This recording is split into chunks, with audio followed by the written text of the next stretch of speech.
नमस्कार दोस्तों, स्वागत है आप सबका हमारे चैनल सिविल डिस्कवरी पे। आशा करता हूँ आप लोग स्वस्थ होंगे। और दोस्तों, आज की वीडियो में हम लोग बात करने वाले हैं भारतीय रेल यानी कि जो रेलवे रिक्रूटमेंट बोर्ड है उसके द्वारा जो एक नोटिस जारी की गई है सीनियर सेक्शन इंजीनियर की वैकेंसी को फिर से रिज्यूम करने के लिए। तो जिस प्रकार से जो बहुत सारे एस्पिरेंट थे वो लड़ाई लड़ रहे थे इंडियन रेलवे से कि वैकेंसी को फिर से निकाला जाए, तो उसमें उनको एक बड़ी जीत हासिल हुई है। इंडियन रेलवे ने अपनी वैकेंसी रिज्यूम कर लिया है।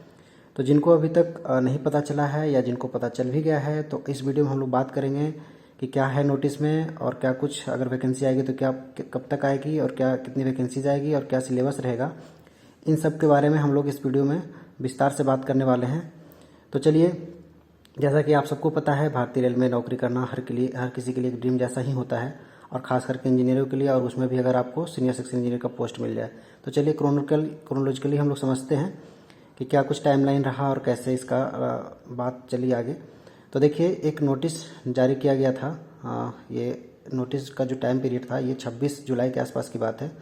तब जनरल मैनेजर जो रेलवे है उन्होंने एक नोटिस निकाला था कि जो ग्रुप ए की वैकेंसीज़ है उसमें 25% जो ग्रुप बी के वैकेंसीज़ हैं उनसे फिल कर लिया जाए, क्योंकि बहुत सारे जो पुराने सीनियर सेक्शन इंजीनियर हैं उनका प्रमोशन रुका हुआ था, काफ़ी टाइम से उनका प्रमोशन नहीं हो रहा था डिपार्टमेंट में।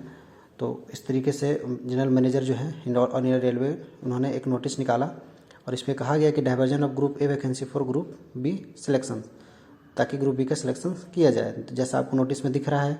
इसके बाद all India railway engineers association जो फेडरेशन है उसने भी अपनी तरफ से एक लेटर जारी किया, और उस लेटर में जो डायरेक्टर जनरल हैं रेलवे के और उसके अलावा जो मिनिस्ट्री ऑफ रेलवे है उनको थैंक यू कहा है, और उनसे कहा है कि जो इस प्रकार जो एक बहुत दिनों से लंबित पड़ा मामला था जिसमें प्रमोशन रुका हुआ था सीनियर सेक्शन इंजीनियर का, तो उसके लिए थैंक्स कहा है उन्होंने डिपार्टमेंट को और बोर्ड को।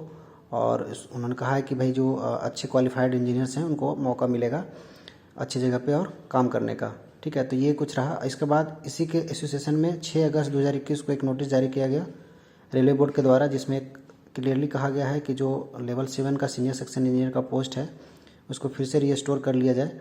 जैसा कि रेलवे बोर्ड ने 2018 अक्टूबर में एक लेटर निकाला था, फिर उसके बाद 2019 में एक लेटर निकाला था। दोनों ही लेटर में जो सीनियर सेक्शन इंजीनियर की बहाली है उसको रोकने के लिए लेटर निकाला गया था। इट मीन्स उसको अभी वैकेंसी उसकी नहीं ली जाएगी, इस तरीके का लेटर था। आप पुराना लेटर देख सकते हैं, आपको नेट पे मिल जाएगा, इंटरनेट पे कहीं पे वेबसाइट पे आप देख सकते हैं। तो उन्हीं लेटर्स को रेलवे कह रही है कि मैं जो पुराना लेटर जारी किया गया था उसको फिर से डिसकंटिन्यू कर दिया जाए, और जो हमारा नया डिसीजन है कि जो रिव्यू किया गया है इसमें रिज्यूम कर लिया जाए। जो डायरेक्ट रिक्रूटमेंट है सीनियर सेक्शन इंजीनियर की उसके पोस्ट को रिज्यूम कर लिया जाए और उस पर बहाली लिया जाए। तो ये लेटर फिर सारे जो डिपार्टमेंट हैं उनकी कॉपी सारे जनरल सेक्रेटरीज और आपका जो बोर्ड है रेलवे बोर्ड है उन सबको फॉरवर्ड कर दिया गया है। तो देखिए, अभी जस्ट वैकेंसी का लेटर निकाला गया कि हाँ वैकेंसी ली जाएगी। तो आपको पता है कि गवर्नमेंट में एक प्रोसेस के तहत ही काम करती है। तो अभी इसके बाद जो है वो डिपार्टमेंट वैकेंसीज मंगवाएगी हर एक बोर्ड से कि कितनी सेक्शन सीटें खाली है। तो मैं एक ओवरव्यू लेता हूँ पिछली बार की वैकेंसी से। तो पिछली बार 2015 में वैकेंसी आई थी, इसके पहले 2014 में वैकेंसी आई थी। तो 2015 में जो वैकेंसी आई थी उस समय लगभग 1159 पोस्ट आई थी सीनियर सेक्शन इंजीनियर की।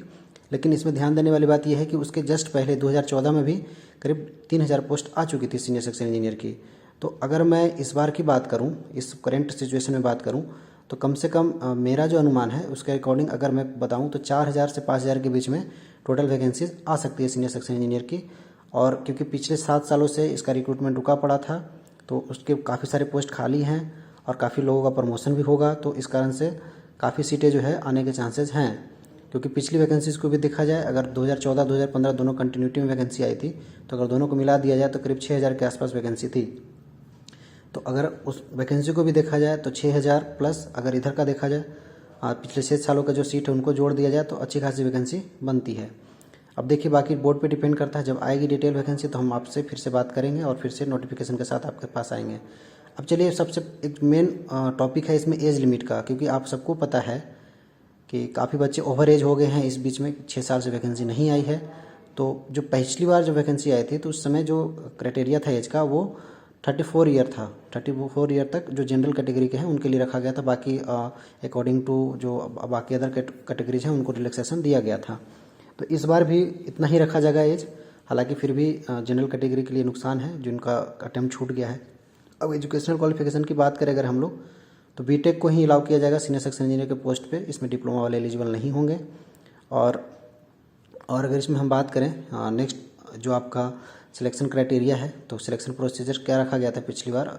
तो पिछली बार देखिए काफ़ी इजी प्रोसेस था। पिछली बार एक ही पेपर लिया गया था ऑनलाइन मोड कंप्यूटर बेस्ड, और जिसमें सभी के लिए बेसिक कॉन्सेप्ट में या एक तो क्लास 12 तक की साइंस पूछी गई थी, फिजिक्स केमिस्ट्री उसमें ज़्यादा वेटेज रखा हुआ था, बायोलॉजी के क्वेश्चंस कम थे, और सिविल और जितने भी बाकी ब्रांचेस थे उनके बेसिक्स पूछे गए थे। जैसे अगर आप सिविल के हैं तो भी आपको मैकेनिकल के क्वेश्चन करने, अगर आप इलेक्ट्रिकल के हैं तो भी आपको सिविल के क्वेश्चन करने हैं। इट मीन सारे ब्रांच के क्वेश्चंस आपको यहाँ पे पूछे गए थे, सिविल, मैकेनिकल, इलेक्ट्रिकल, जैसा कि आपको दिख रहा है सिलेबस में, इसमें सारे ही ब्रांच के बेसिक्स पूछे गए थे।